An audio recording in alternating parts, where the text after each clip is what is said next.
Wow, it is really getting down to it. We are down to just one episode left, and no one came out on episode 10 of season 9.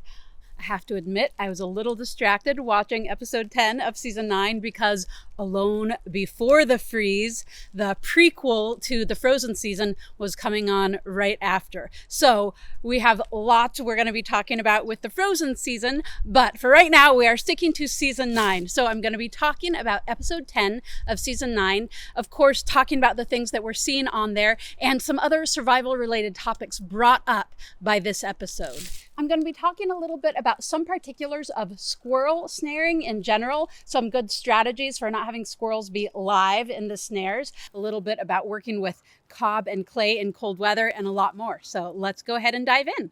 At the start of the episode, we see Teimojin hearing a squeaking and knowing that he has a squirrel in his snare. He's walking over to it. It's clearly alive. And if you look closely, you can actually see that it is running around and struggling, partly because it is not in fact caught by the neck. It is caught by its hips. So let's talk about some things to be aware with setting snares and squirrel snaring in particular. We've seen lots of people doing it and not many folks using the technique that I was taught by a really wonderful trapper, which is setting up squirrel poles in a way that they are fatal and that the squirrel is going to be falling off of the pole so that its own weight is going to be cutting off the blood supply to its brain quickly, which is far, far more humane. When we are setting snares, a lot of people assume that you just set a snare out in the woods and you get what you get. But this isn't true. When you're setting snares, you want to be very, very specific to the critter that you are trying to get. And in this case, setting squirrel snares, you need to make sure that you are setting that snare just big enough for the size of the squirrel you're after. So red squirrels in this case, as opposed to gray squirrels. And the important thing is that that snare loop is small enough, 3 fingers ideally for a squirrel, depending on the size of your fingers, right? So for someone with small fingers like myself, somewhere in between 3 and 4. For gentlemen with big hands, 3 is usually good. But the idea is that you want that noose to be big enough to go around their neck, but not to let their shoulders pass through it, and certainly not to let it get around their hips. The problem with the hips, of course, is that that is not going to be killing them. It is going to be holding them for a long time, suffering, because obviously it's terrifying for them to be caught like that. They're going to be struggling. That's not good for the squirrel. It's also really not good for you because it's going to do 2 things. One, a struggling squirrel squeaking like that is going to be calling in predators from all around. Even if they don't get your squirrel that time, they're going to be alerted that this is an area where animals tend to be in distress, and they're going to be checking it out more. The second thing is that it's going to be bruising the meat. It's going to be choking off the blood supply around the hips, where all it's going to be doing is damaging that meat, shutting off blood supply to the lower legs. All that's going to do is be basically giving that squirrel insane cramps as the legs are starting to have those really intense pains that we get from overwork, where we're not getting enough oxygen to feed the muscles, right? That burning lactic acid sensation, that's what that squirrel is going to be having. I know how this goes because I have caught animals by the hips, and you can see when you're skinning them the intense bruising. So bloodshot legs from those tissues starting to break down and having severe trauma from the lack of blood supply and all of the struggling that animal does. So it really affects the meat. It is not good for anyone. So small nooses are key. And sometimes this is something that you don't know until you've caught a couple animals by the hips. But this is something you really want to be paying attention to. Another issue that can contribute to allowing animals to be caught with a non-fatal catch around the neck or one arm through or by the hips is when you're using wire that isn't actually made for snaring. When it's not soft enough to close down, it can have a little bit of a bounce to it, which can mean that it'll actually give when the animal goes through it rather than cinching down tight. So that too can result in an animal caught around the hips. And there's not much you can do about that except use better wire the next time. So hard to say what the situation is with Teimojin, but definitely not ideal, right? Not ideal for anybody. The other thing is that the ideal thing is to set up a squirrel pole on a small pole that's a narrow enough diameter that that squirrel can't dodge the snare loops. they're not stupid, right? They're paying attention. So if they have an obstacle in their way and there's a way to easily just sidestep it and go around it, then that's what they're going to do. So we saw Jessie doing this too, setting up squirrel snares on a wide log where it's easy to go around. Narrow logs, only one way to go. They're just going to try to brush past it, right? They're going to be more likely to get caught. The other thing is that if you have your squirrel pole at an angle, once they're caught, they're going to fall off of that pole. If it's too vertical, right, at too steep a pitch, then they'll be able to grab the pole to support some of their own weight, therefore not die right away, but be struggling and trying to save themselves for a long time. Also not ideal. So about 30 to 45 degree angle is going to be good. And then you can also have a long, straight, but narrow squirrel pole horizontally, because again, if it's horizontal and they fall, then there's no way for them to grab and haul themselves up. Unless, of course, your snare loop is too short. So you want to have the wire holding the loop up not be so short that they are going to be within arm's reach of that pole, right? So ideally attached around the bottom of a pole and then going up so that the snare loop is dangling from the top. And this will mean that there's plenty of slack so that when they fall, they don't have room to grab. Whereas if you just have the loop at the bottom, then it's going to be really easy for them to grab that log. So some things to keep in mind about squirrel snaring. Also, it's not legal a lot of places. So you can't just go out and try this in the backyard, right? It is only legal in a lot of places if they are a nuisance and you have a permit, if it's squirrel season and it happens to be a legitimate way to catch squirrels in your area, which it is in some areas, or if it is a true survival situation. So you can practice squirrel snares, but unless you're in one of those situations, no, it is not legal, and I'm not recommending this is something that you practice. Please remember to subscribe to my channel, to hit like, and hit the notifications bell if you'd like to be notified of when my videos come out. Also, as always, check out my Patreon. So many great benefits, including a lot of Q&A and real interactions about the alone seasons, lots coming up for the frozen season. Teimojin was very lucky that this squirrel was right near his shelter, so he did hear it squeaking and he was able to get it. He was able to dispatch it quickly. We then see him processing it, and we see him marking his club with the blood of the squirrel, which I definitely think that some kind of ritual and a marking of your success as a hunter is a great thing. Also, in his situation, blood is a valuable resource, and I wouldn't be wasting that blood. I would be saving every drop. I would often rinse my knife off over my cook pot to make sure that all of the blood from the processing went right into my cook pot. Every calorie matters out there.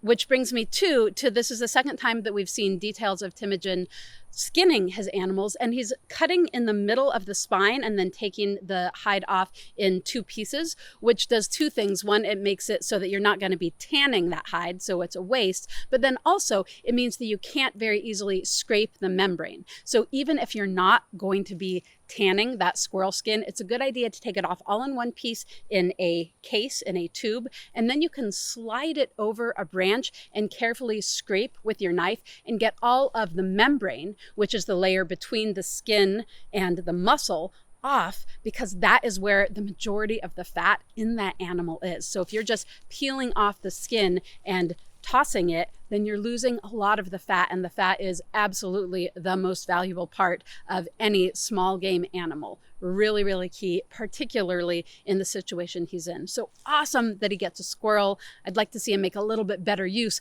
of the full breadth of the resources that that squirrel represents to him. And then great contrast, right? We see Karie saying, I gotta do this. And rather than an intense survival thing she needs to do, she flops over and makes a snow angel, laughing and having fun. Again, Karie's attitude, just always so stellar. Really great to see that she's having a rough go in some ways, but keeping her spirits so strong. I think Karie has an absolutely awesome plan to make a cob fireplace. I'm picturing that as more of a fireplace than a cob oven, because I don't think it's for cooking. I think it's like a wood stove, like we've seen some other folks do.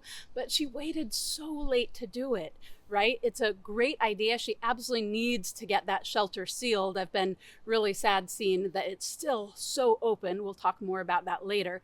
But It's clearly below freezing. We're seeing the temperatures there and they're in the 20s. That is well below freezing, not hovering around freezing point, which means that all of the water in that is going to be frozen, not liquid. So she's trying to do it with dry clay, and she talks about hauling water to do that. But even if she hauled water, she'd have a pretty narrow working window before it froze. And here's the thing with cob and clay at low temperatures, you can build with it while it's still pliable until it freezes. But once you have it finished, as soon as it freezes solid, which it's going to at 20 degrees or anything less than that, then it's going to shatter apart, right? Because ice crystals expand as they freeze. And so that water is going to freeze and expand inside the clay, and it's going to break the whole thing apart. So even if she had pliable clay for building around that, she would still run into similar problems with that cob oven collapsing on her. So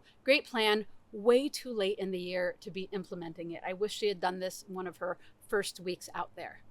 She does have a great strategy for building it. It can be a lot of work to either make bricks or hand sculpt an oven out of cob. So her strategy of putting rotten wood inside as a form and then building around that and then burning that out after, it's a great strategy. It's just that the conditions are no longer good for that strategy. So hard to see Karie putting a lot of work into this thing that would be a huge, huge benefit to her shelter and not being able to come together because the conditions there, it's just too late. Another issue I see with her design, while great in theory to be building around a solid form that she can then burn out, she's also set it up so that the chimney is outside. Now, if you have a clay chimney, then there's no reason not to continue that all the way up, out and through your roof. And that way your chimney being inside, all of that heat is radiating into your shelter. When you build it so that the chimney is to the outside, then tons and tons of the heat, the vast majority of the heat from your fire, heat rises, right? So it's going to be going right up your chimney and out of your shelter. So if you're building with something that isn't going to be holding the smoke in well, then sure, having your chimney to the outside, say dry stacked stones or something. But if you have something like clay that can actually be a nice seal and hold all of the smoke in, then by all means keep that chimney inside the shelter so you get the benefit of all of that heat. I actually had the same issue as Karie in the Arctic on season 6. I waited too long to build my chimney. It took me a really long time to find a nice clay deposit because my area was mostly just rock. But finally, on, I don't know, must have been week 3 or 4, I found a nice clay deposit near the shore and I dug a bunch of clay, and then the temperature dropped to in the teens and that clay was frozen solid. And I knew that even if I brought it next to the fire and I thawed it and built with it, at those temperatures, it was going to freeze solid anyway and bust apart in no time. So I'm with you, Karie. It is such a bummer to have a great plan and have the materials that you need and the ingenuity and the skill to see it through and then not be able to because you weren't able to predict how quick those temperatures were going to drop, right? Ugh, so hard to see. It was in the last episode that we saw JP talking about his strategy to just stop eating, and now we are coming in part way through this strategy, right? And it seems to be going okay. His spirits are up. He's not talking about hunger the way some of the others are talking about hunger, because when you eliminate that as a possibility, then you don't have to mourn the fact that it isn't happening, right? So both physically and mentally, just making the decision that you're not going to be eating, it seems to be working out, and it is really not a bad strategy.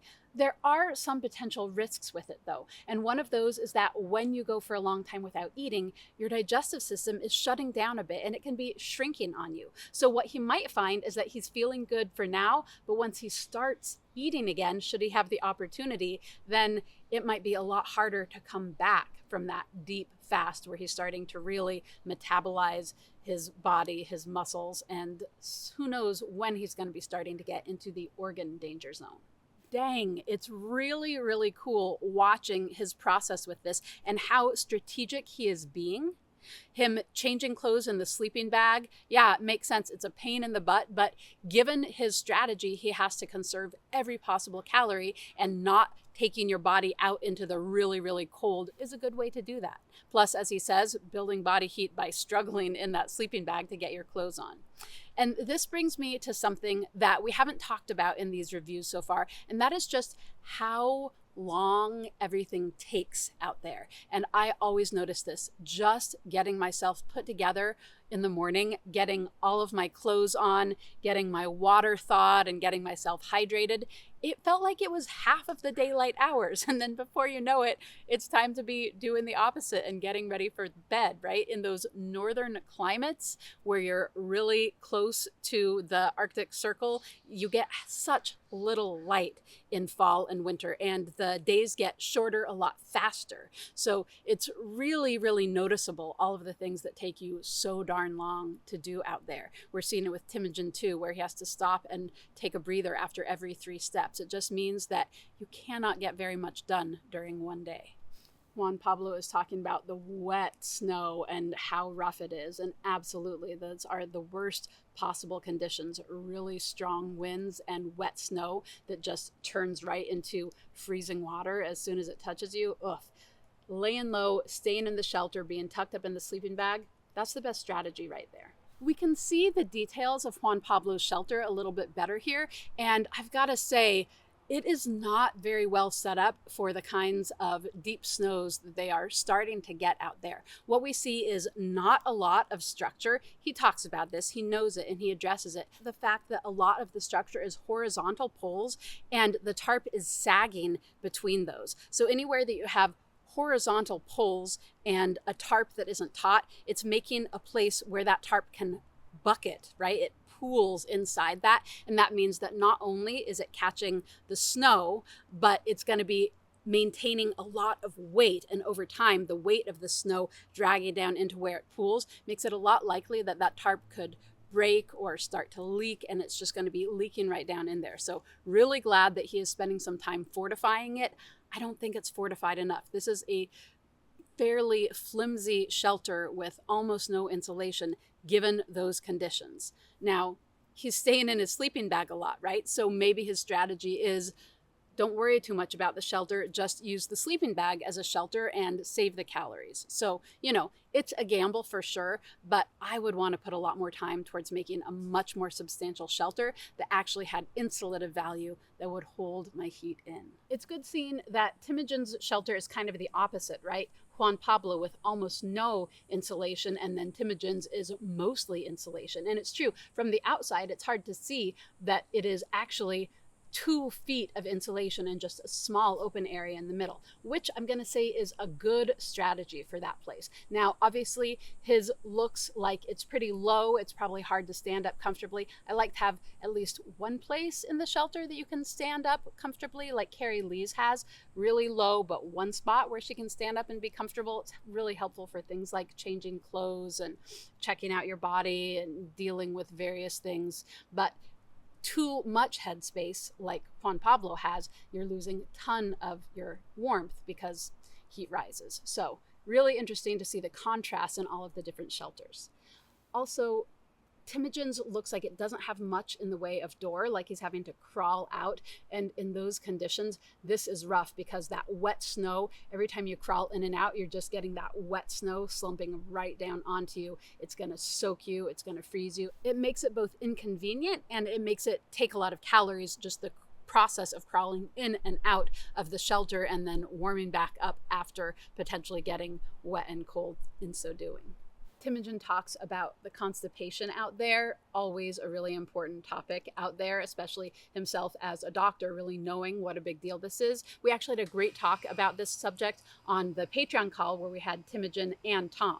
Teimojin is pushing hard, too hard, as he says. He can really feel the toll on his body. And just like we've seen happen to some people, he's getting clumsier, he's getting more accident prone, which potentially means more injury prone, falling off that log. He managed to catch himself, but that could have been a major injury there. And he knows it. So we're getting to the point where bodies are giving out and everything you do is a calculated risk. It's a gamble.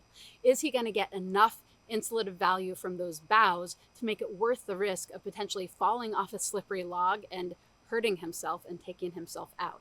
There's no right answer, but it's something that needs to be considered with everything that is happening once your body gets to the point that his is at, where he's getting pretty seriously wasted and losing a lot of capacity.